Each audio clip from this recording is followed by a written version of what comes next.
about today. Yes, I'll switch it later. Welcome, everybody. I wanted to do a very quick, we call them Nimble Path moments, and have this particular recording on our Vimeo page for anybody to download at any point. And what we're going to be doing is going through our primary organization, our two branches of primary organization as a church, just really quickly. I kind of want to just have this out there for folks who are curious about how to plug in and so forth. So I'm going to share my screen and pull up a PowerPoint called The Whole Body Fitted Together, a quick introduction to High Places Ministries and Organization. This will be a very quick introduction. Our organizations and our ministries are part of a very long process of creating. They are very intricate and very detailed. And there are stories connected to all these things, and our founding pastor, Martin Fisher, could do a much better job of what I'm going to do. In just a few minutes, he could give you the full detailed history of kind of how this has come about. But just for our purposes, quickly today, just want to look at how we're organized and why. And we're really going to focus here, even though we could easily go to 1 Corinthians 12 and 14, and you can see, if you look on the left there, we're going to close with 1 Peter and look at some of our service and support stuff. But we basically operate off the understanding that God gives us all gifts. Like in verse 7 of Ephesians 4, Paul says he's given each one of us a special gift through the generosity of Christ. And we kind of operate under the assumption that a person who kind of comes to Christ has been given a gift. We all have gifts.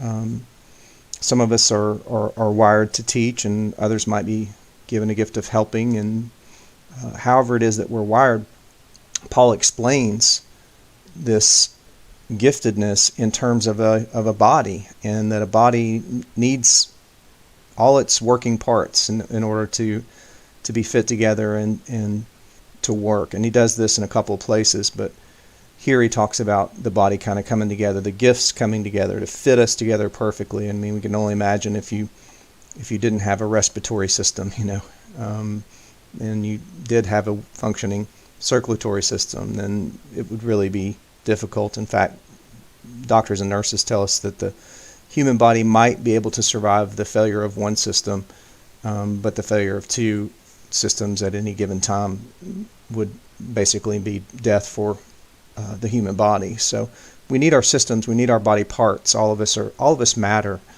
However it is that you've been gifted, you matter ultimately to the church. And Paul describes it this way.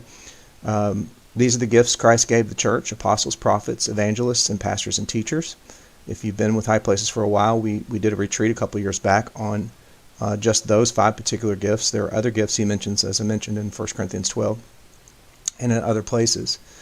But here he says the responsibility of the gifts is to equip God's people to do his work and build up the church, the body of Christ. This will continue until all come to such unity in our faith and knowledge of God's Son that we be mature in the Lord, measuring up to the full and complete standard of Christ. So the purpose of the gifts is not just for us to show them off, but so that we can basically build each other up. And he goes even further when we go down a little further there towards the end of this passage in Ephesians 4.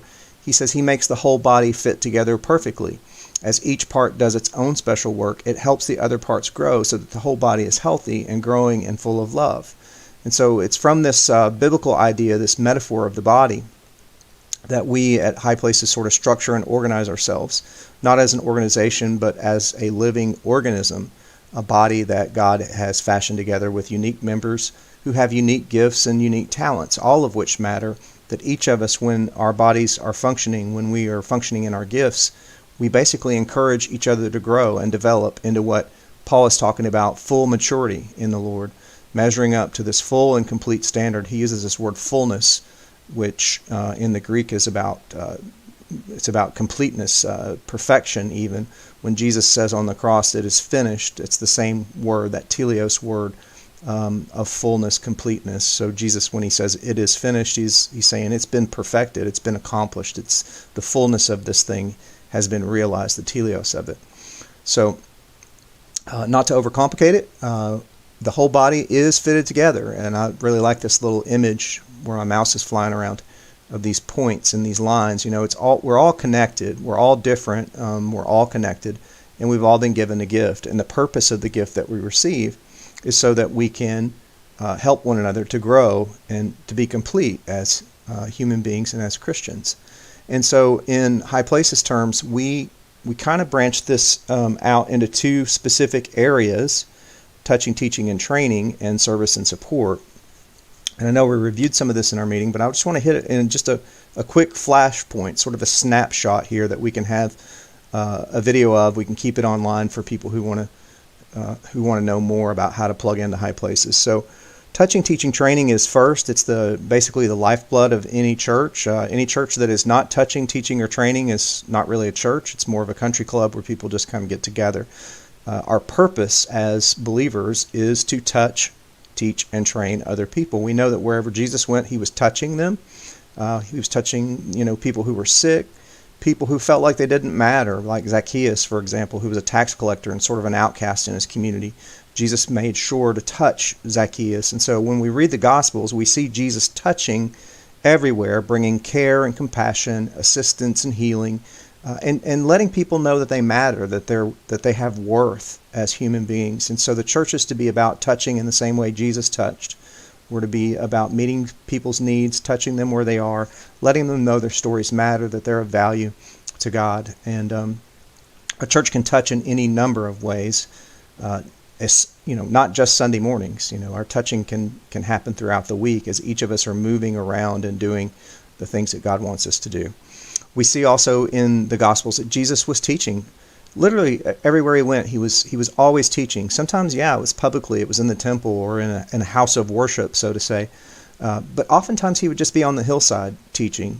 People would gather around. He was teaching at meal times. He was teaching after he had maybe healed someone or was on the streets and somebody had a question and it would prompt a story, so he began to teach. We also know that he taught privately to people, so especially to his disciples. He would kind of take them into some deeper truths, and so he was teaching in a way that was both kind of like for everybody, kind of this light kind of teaching that people really enjoyed, and then he would get into these really hard teachings sometimes with specific audiences where he would go like really deep. And so the church needs to be about touching, yes, but also teaching publicly, whether that's in a formal religious structure through a church or whether it's just as we go, as we move throughout life, we're teaching. And that's just so important. And we can teach light, and we can teach in a fun kind of way that makes people thirsty and want more. And then we can teach those hard lessons, which can be, a little bit more of a personal struggle to learn some concepts that affect us most deeply. And then finally, we see that Jesus, as he was ministering, was a trainer. He tried to train his disciples on how to lead and how to be leaders, to be servant leaders in the community. And so oftentimes when we see Jesus working, he's touching, he's teaching, but there's oftentimes, and we see this over and over in the Gospels, there's like this other layer of training that he's doing with the disciples. So they're getting the same lesson, but then when he's away with them privately, he takes them even deeper and he trains them in a way that says, hey, I'm telling you this because this is the work you're going to be doing. And he's training them basically to teach others. He's training them to train others and become trainers of trainers and leaders of other leaders. And so that level of discipleship is happening in what Jesus does. Again, the church has to have touching, teaching, training working at all times in its environment. And if it's not doing those things, then it's not functioning as a church. It's functioning as something else. And I use the country club metaphor, but it could be anything. We're on purpose and we're on task and we're exercising our gifts when the church is touching, teaching, and training. The issue is that some people don't really feel like they're good teachers. Maybe they can make a touch and definitely don't feel like they have the skill set necessary to train. I'm still just learning the Bible. And we get to this other area of the High Places ministry structure, excuse me, and we call that service and support. And service and support basically exists in order for the church to be able to touch, teach, and train. Now, we can touch, teach, and train without any service and support teams. We can touch, teach, and train on the back deck of our home, as the sun's going down and just enjoying this autumn weather. We can be touching. We can be teaching in those moments or even training in those moments. We don't have to have a music team to do that. We don't have to have a food team or a cleaning team to do those things. It's possible to do those without service and support. But the purpose of a service and support team is to serve and support the touching, teaching, training ministries of the church, ultimately. And we know that Jesus was surrounded by people who served him and supported him in his ministry. And they did all kinds of things, from passing out baskets of fish, which seems like a really easy thing to do, to helping manage the finances of Jesus' disciples and groups. We see that in certain places in the gospel. And so people are around him basically trying to enhance what he's doing by serving. And somebody had to make the campfire, right? When they're traveling around with Jesus, somebody had to cook the food, and somebody had to do all these things that was necessary. So we know he had maybe not formally organized teams, but he had service and support all around him. Jesus did, as he's touching, teaching, and training around Jerusalem. And so likewise, we too want to have those kind of teams. And so a service and support team is not really the end in of itself. I mean, it's a means to an end. The reason that we have the team created is so that it can help enhance or even perhaps remove distractions so that touching, teaching, and training can happen. And so, we have an ambiance team. I'll talk about that in a second. But, when you walk into the facility, you want the facility to feel welcoming. And it just helps to remove distractions so people are better prepared to be taught or to be touched or to be trained. And all of our teams are important. On this particular slide, I have the cleaning team. We don't clean the building just because we love cleaning buildings, although we do. Some of us love cleaning buildings. I like places to be clean, and I actually enjoy cleaning our building because it's a little bit, it allows me to get out of my own head for a little while, and I love to clean. But the purpose of the cleaning is not just to have a clean building. What we really are aiming to do is to support the touching, teaching, and training that happens through the Grove Theater. And so if somebody walks in and a bathroom is filthy dirty, or there's not any paper products or soap or anything in there, it can become a distraction for people who just need a touch, who just want to feel good at the end of the day, or who are coming on a Sunday morning to be taught, or who are there to be trained. And so all of our service and support teams that I'll go through, they exist basically to support touching, teaching, training. I think in another video at some point in the near future, we'll talk more specifically about touching, teaching, and training, because that's a little bit more detailed conversation and quite a bit more nuanced when it comes to the way our church organization works as a body, as the body of Christ. What we do know when it comes to any gift that we have, 1 Peter 4:10 and 11 says God's given us a gift. Again, we're getting this confirmation that God's given us something special that he expects us to share and to use. And these things are called spiritual gifts. Peter and Paul are in agreement on this. They didn't agree on everything, by the way, but they're in agreement with this idea that God gives us gifts. Peter says, use your gift well to serve one another. Do you have the gift of speaking? Well, speak as though God himself were speaking through you. Do you have the gift of helping others? Well, do that with the strength and energy that God supplies you. Then in everything, you'll bring glory to God through Jesus Christ. And that word glory at High Places we talk about is the character image, revealing the character image, likeness, and presence of God. And so the purpose that we come together with our unique giftings or our callings, and the reason that we work together, whether we're public speakers or whether we're just, we say, I don't see myself as being that, but I definitely like to help. I'm a helper. Whatever it is that you're gifted to do, we bring all of that together, as Paul said, for the purpose of the body being joined together perfectly. We each do our special work so that we grow. And then Peter says, and as we're doing that, we reveal the character, the image, and likeness of God through Jesus and through the use of those gifts. So I'll come back to the camera for just a minute. I hope all this is coming through okay. And just say that at High Places we have several gifts, and I'm going to look at my notes, or several teams, rather, that work to support touching, teaching, training. And as we emerge from COVID, we will, be kind of revamping and re-energizing the work around our team. So I mentioned the ambiance team, which it's just basically works with the theater. Is it Christmas time? Let's put out some Christmas decorations. Is it spring? Let's put out a springtime look. Let's give our facility a feel that is welcoming for both of our community guests that use the theater, but also for our church folks, so that we can create that kind of welcoming environment. If you're the kind of person that really loves to transform space and do interior decorating and that kind of thing, this is your team.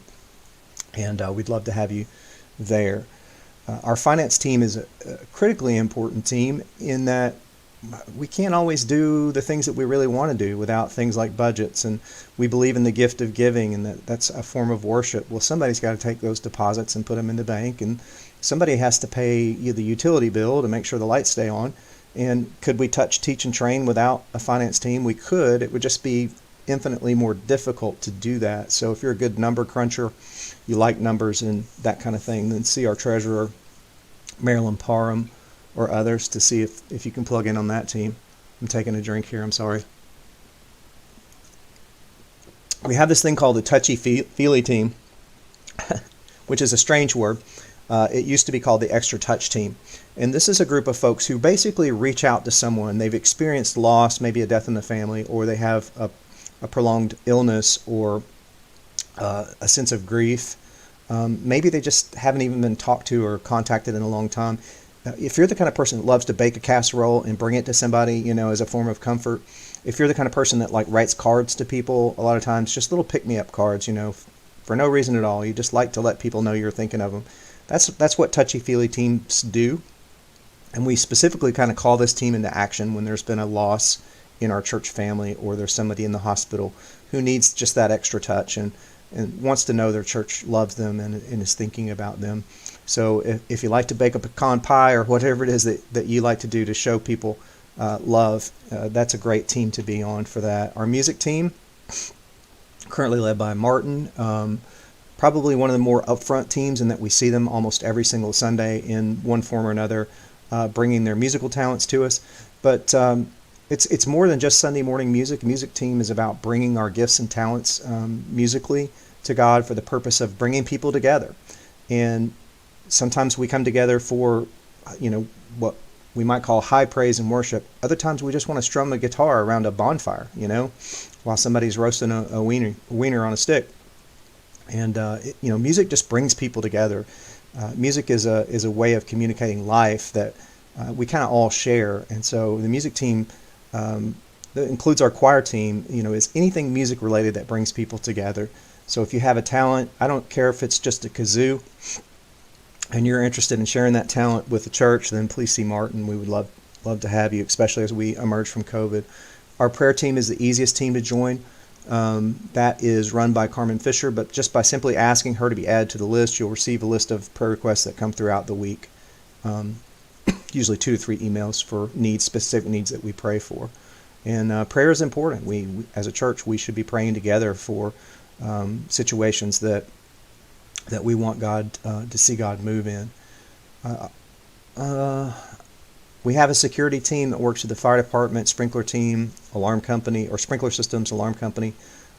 Overall manages building safety. I'm going to let that one fly under the radar a little bit. But if you're interested in health and safety security, you can see me or Trina Bond or Dan Mantooth about that team. Kitchen and food team, what's church without tater tots, right? We got to have tater tots. It's so great to see people come together around food. That's partly why, I'm just real big on the people suppers, periodic tables, things that bring people together around food. We've been doing it for thousands of years. It's just one way of building community. And our food team just enhances our touching, most especially because good food is a good touch. I mean, I'm sure you've been to a place where maybe your mood was in between or wasn't quite what it was, but you had something good. You tasted something good, whether it was a dessert or whether it was the best coffee you ever had. And it just, it brings to life. Food can bring to life places in us. And so we have a food team that specifically works with us on Sundays. And of course, COVID has sort of put that on pause, but we are really looking to coming out from under COVID and being ready to get our kitchen and our food team moving again. Our facility team, anything from thermostats to roof leaks to plumbing issues, electrical issues, teenagers who are wrestling in the hallway and put a hole in the sheetrock or getting the carpet tear.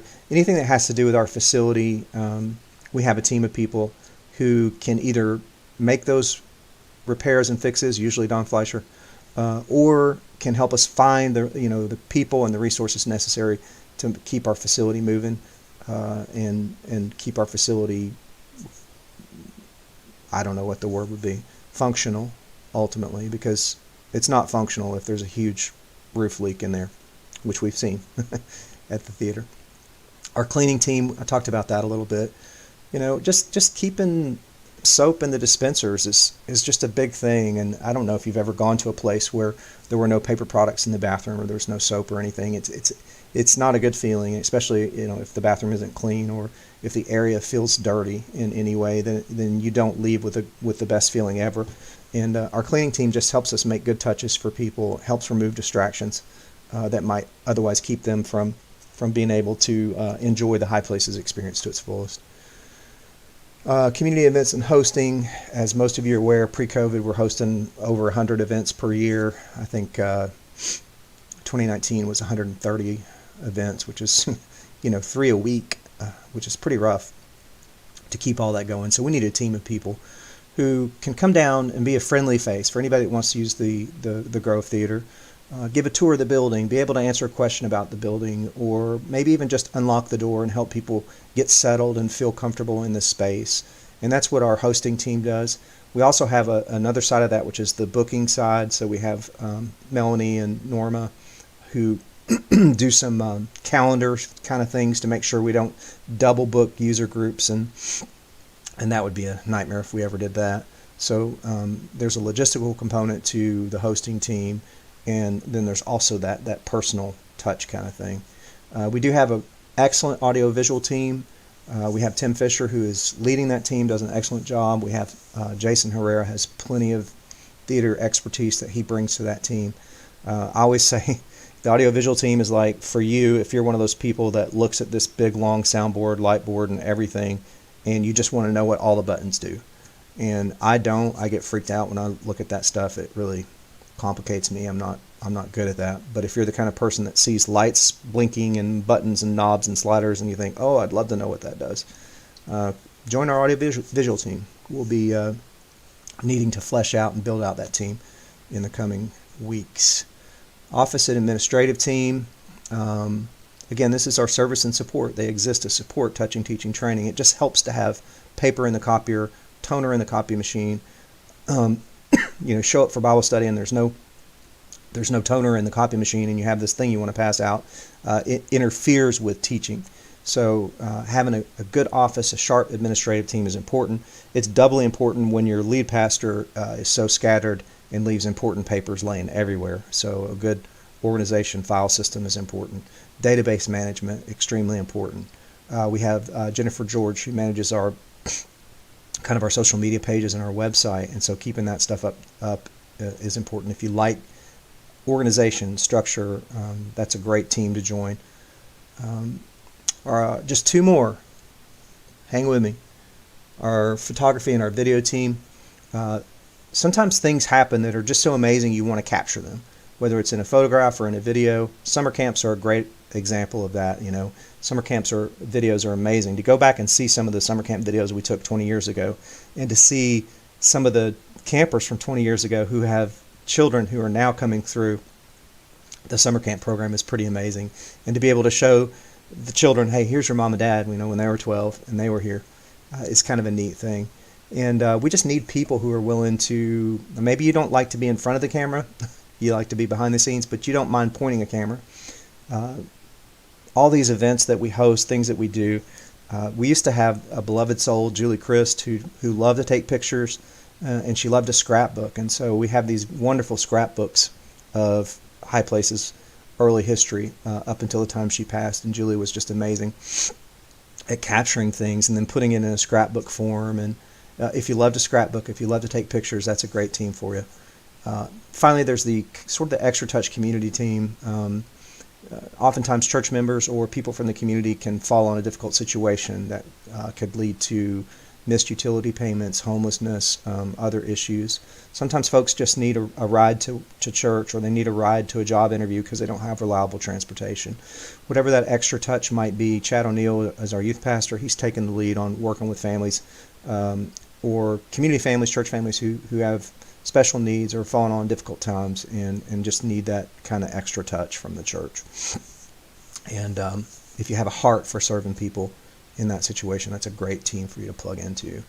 I could go on, and obviously I've already gone on too far. My goal with Nimble Path Moments is always to keep them, under 15 minutes, and I'm already at 25, so I'm going to stop. But we're going to get these videos kind of archived that very quickly hit some of our organization structure, theology, philosophy of ministry, and we're going to keep all those in the member area of our website, which is www.highplaceschurch.org.